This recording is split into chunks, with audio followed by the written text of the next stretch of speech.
से चर्चा यहां पर लगातार जारी रही। जब ये गुर्जर आरक्षण संबंधी विधेयक रखा गया था, विधानसभा में पारित हुआ है ये विधेयक। गुर्जर आरक्षण आंदोलन लगातार इसी को लेकर जारी था। सरकार समाधान की ओर आगे बढ़ रही थी और यही वजह है कि आज जब विधेयक पेश किया गया, विधेयक पेश होने के बाद चर्चा हुई और विधानसभा में ये विधेयक पारित कर दिया गया है। विधेयक पारित हुआ है। गुर्जर आरक्षण संबंधी ये विधेयक यानी राज्य सरकार के हाथ में जो था वो किया गया और इससे समझ में आता है गंभीरता तो नजर आती ही है, लेकिन कोशिशें जिस तरह से की गई थी समाधान की ओर ये कदम है। और विधेयक पेश करने के बाद हालांकि चर्चा हुई, विपक्ष में भी कई विधायक सामने आए। विपक्ष की अगर बात की जाए, इस विधेयक की बात की जाए, लेकिन आखिरकार गुर्जर आरक्षण संबंधी विधेयक पारित हो गया है विधानसभा से। इस वक्त की ये बड़ी खबर, सदन में सर्वसम्मति से ये विधेयक पास हुआ है। पिछड़ा वर्ग संशोधन विधेयक भी यहां पर पारित किया गया है। गुर्जर सहित यानी 5 जातियों को आरक्षण का इसमें प्रावधान है इस विधेयक के अंदर और ये विधेयक पारित हो गया है विधानसभा से। तो विधानसभा में गुर्जर आरक्षण बिल पास हो गया है, विधानसभा में पारित हुआ है ये विधेयक। गुर्जर आरक्षण संबंधी ये विधेयक है जिसे आज पेश किया गया सदन में और सर्वसम्मति से ये विधेयक पारित हुआ है। पिछड़ा वर्ग संशोधन विधेयक है जिसे पारित किया गया। गुर्जर सहित 5 जातियों को आरक्षण का प्रावधान इस विधेयक के अंदर है और ये विधेयक पारित कर दिया गया। ओबीसी का कोटा 21 से बढ़ाकर 26% करने का भी इसमें प्रावधान है और अब राज्य सरकार की तरफ से ये पहल कर दी गई है। ये विधेयक लाया गया। कल जिस तरह से दिन भर बैठकों का दौर जारी रहा, कैबिनेट की बैठक में चर्चा भी हुई और आज ये विधेयक पेश किया गया। कहा कल ही जा रहा था कि आज विधानसभा से जो खबर आएगी बहुत अच्छी खबर आएगी गुर्जरों के लिए खास तौर पर, और हुआ भी वही। चलिए संवाददाता अभिषेक हमारे साथ जुड़ चुके हैं, उनसे बात करते हैं। अभिषेक, इंतजार इसी खबर को लेकर था, आखिरकार सर्वसम्मति से पारित हुआ ये बिल। अभिषेक से इसे लेकर जानकारी लेंगे, लेकिन पिछड़ा वर्ग संशोधन विधेयक यहां पर पारित हो चुका है। गुर्जर आरक्षण संबंधी विधेयक जिसमें गुर्जर सहित 5 जातियों को आरक्षण का प्रावधान है। ओबीसी का कोटा 21 से बढ़ाकर 26% करने का इसमें प्रावधान है और ये विधेयक सर्वसम्मति से विधानसभा में पारित हुआ है, पास हुआ है ये बिल। गुर्जर आरक्षण संबंधी विधेयक इसे लेकर ही लगातार, और ये आप देख सकते हैं विधेयक पास किया गया है। इस बिल की ये कॉपी है। जिस तरह से कोशिशें की जाती रही, कल बैठकों का दौर जारी रहा और कल से ये खबरें आ रही थी कि जो आज विधानसभा से खबर निकल कर आएगी वो सबसे अच्छी खबर होगी, इंतजार खत्म होगा और ये क्रीमी लेयर की सीमा गुर्जर आरक्षण संबंधी विधेयक की हम बात कर रहे हैं और इंतजार खत्म हुआ क्योंकि लगातार चर्चा जारी थी। जब ये विधेयक पेश हुआ और सर्वसम्मति से सदन में ये बिल पारित हुआ है, ये बिल पास हुआ है। बड़ी और अहम खबर से आपको रूबरू करा रहे हैं। पिछड़ा वर्ग संशोधन विधेयक यहां पर पारित कर दिया गया है और गुर्जर ही नहीं, गुर्जर सहित 5 जातियों को आरक्षण का प्रावधान इस विधेयक के अंदर है और ये गुर्जर आरक्षण संबंधी विधेयक पारित कर दिया गया।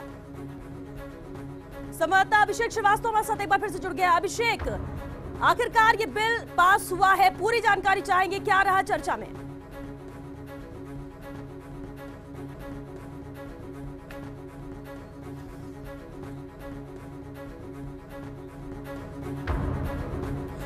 और चलिए संवाददाता डॉक्टर ऋतुराज शर्मा हमारे साथ जुड़ चुके हैं, उनसे बात करते हैं। ऋतुराज, पूरी जानकारी दीजिए क्योंकि इंतजार इस बिल को लेकर था, सर्वसम्मति से विधानसभा में ये पास हुआ है।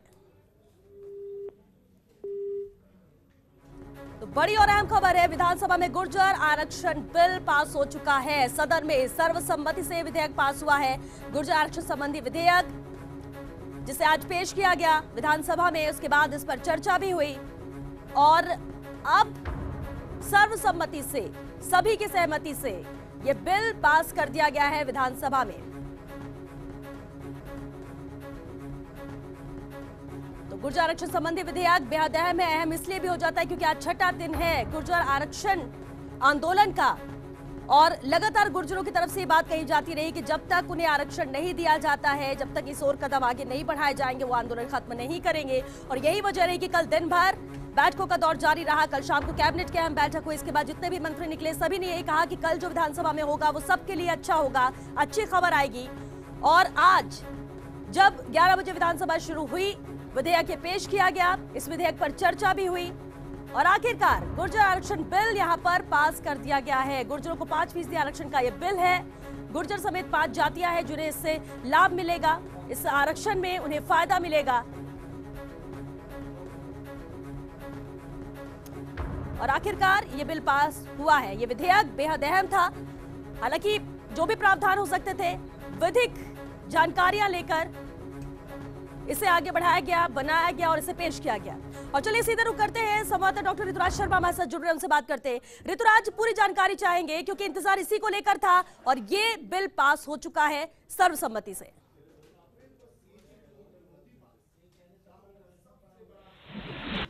देखिए, ये अहम बिल था और अहम बिल ये सर्वसम्मति से पारित हो गया है। इस बिल को लेकर काफ़ी सदन में चर्चा रही और काफ़ी बहस का माहौल रहा। कुछ समय ऐसा रहा कि हंगामा भी हुआ। जो प्रतिपक्ष के नेता हैं गुलाब चंद कटारिया, उन्होंने ये कहा कि इस सरकार को इसके पीछे की मंशा साफ करनी चाहिए। उन्होंने यह भी कहा कि चाहे कितना ही ये बिल पारित कर लिया जाए और हम चाहे कितना ही साथ दे दें इसका, लेकिन जब तक जो संविधान संशोधन है उसका काम यदि नहीं किया जाता तब तक ये इस बिल की जो भावना है वो पूरी नहीं होगी और जो मसला है गुर्जर आरक्षण को लेकर वह हल नहीं होगा। बहरहाल हम बता दें कि इसमें जो पिछड़ा वर्ग है उसकी जो 5% आरक्षण की जो सीमा है वो बढ़ा दी गई है। अब वो 26% आरक्षण उन्हें देय होगा और यह आरक्षण जो शैक्षणिक संस्थानों में यदि प्रवेश लेते हैं तो प्रवेश की सीटों में आपको यहाँ पर रोकना चाहेंगे। ऋतुराज, पूरी जानकारी आपसे लेंगे, लेकिन एक बार रुक कर लेते हैं मलारना डूंगर का। वहां पर मौजूद है संवाददाता लक्ष्मण राघव, उनसे बात करते हैं। लक्ष्मण, अच्छी खबर है, ये विधेयक पारित हो चुका है सर्वसम्मति से विधानसभा में। अब इस खबर के वहां पहुंचने के बाद कैसी प्रतिक्रिया वहां से आ रही है?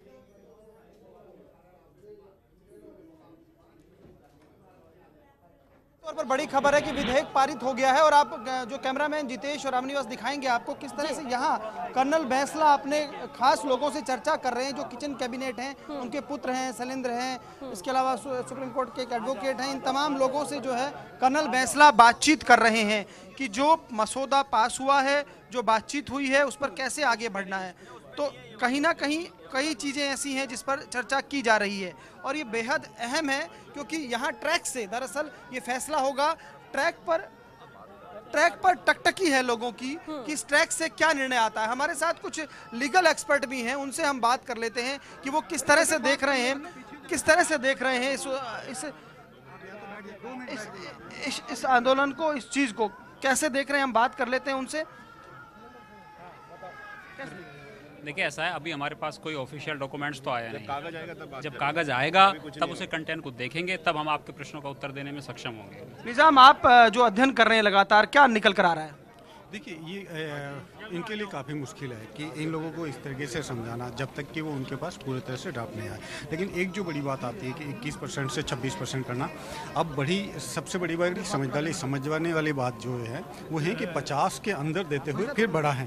तो जो स्वर्ण आरक्षण दिया गया उसका इफेक्ट इस पर क्या रहेगा और वो दोनों अमेंडमेंट जो है इनके साथ किए जाते हैं या नहीं।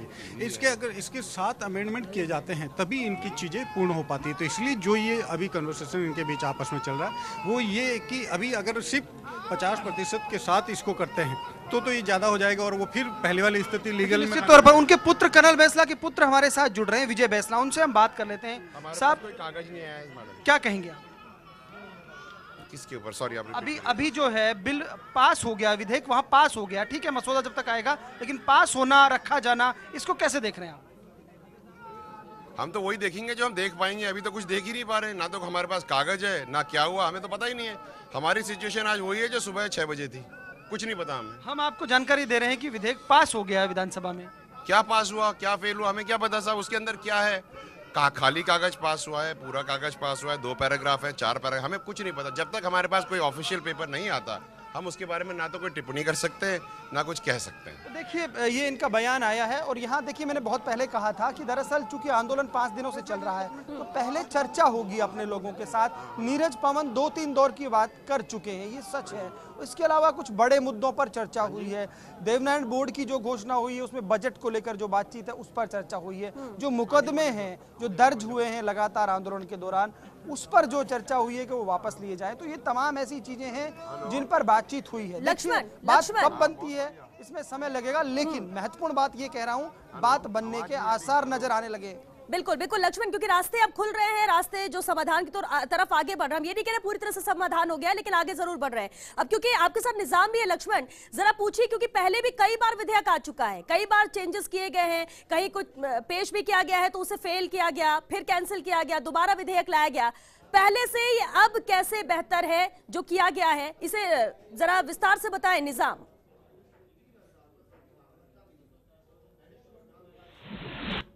देखिए श्वेता, मैं आपको इसका जवाब दे दूं। पहले इस बात को इस तरह समझिए आप, 2006 से जब शुरू हुआ, जसराज कमेटी जो बनी जसराज चोपड़ा की अध्यक्षता में, तब नहीं हो पाया। उसके बाद 2010 में जब कांग्रेस सरकार थी, विधेयक लाया गया 5%, लेकिन 50 की सीमा से बाहर चला गया, इसलिए महज 1% आरक्षण मिला। उसके बाद फिर आंदोलन होता है वसुंधरा राजे की सरकार में, फिर उस चीज को दोहराया जाता है। वसुंधरा राजे वही चीज दोहराती है जो कांग्रेस सरकार में अशोक गहलोत दोहराते हैं, लेकिन कोर्ट से उस पर बैन लग जाता है, स्टे हो जाता है। तो दरअसल अब जो आप सवाल कर रही हैं, उनसे बात करेंगे, लेकिन मेरी बात समझिए आप, अब जो सिचुएशन है वो दरअसल इसलिए थोड़ी अलग है, थोड़ा पॉजिटिव है, क्योंकि जो 10% का बिल केंद्र सरकार लेकर आई है श्रवण आरक्षण पर, उस बिल के साथ ही एक अशोक गहलोत जिस तरह के लीडर माने जाते हैं, उसी स्मार्ट न्यास के साथ उन्होंने ये 5% वाली बात रखी है। अब देखिए, हम निजाम से और बात कर लेते हैं। निजाम, ये बताइए कि देखिए ये स्मार्टनेस तो है, क्योंकि 10% आरक्षण जो केंद्र का है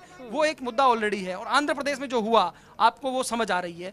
अब ये 5% में जोड़कर अशोक गहलोत ने जो कोशिश की है, तो मुझे लगता है कुछ नया तो है। देखिए, इसमें जब हम देखते हैं ना आंध्र प्रदेश का कूपा रिजर्वेशन वाला मामला, तो सेम टू सेम चीज़ है। एक और चीज़ हम बात करते हैं तो आरक्षण जो तेलंगाना में दिया गया, जब वहाँ पे आर्थिक रूप से पिछड़े लक्ष्मण, यहाँ पर आपको रोकना चाहिए। रघु शर्मा क्या कुछ कह रहे हैं मंत्री, उन्हें सुन लेते हैं।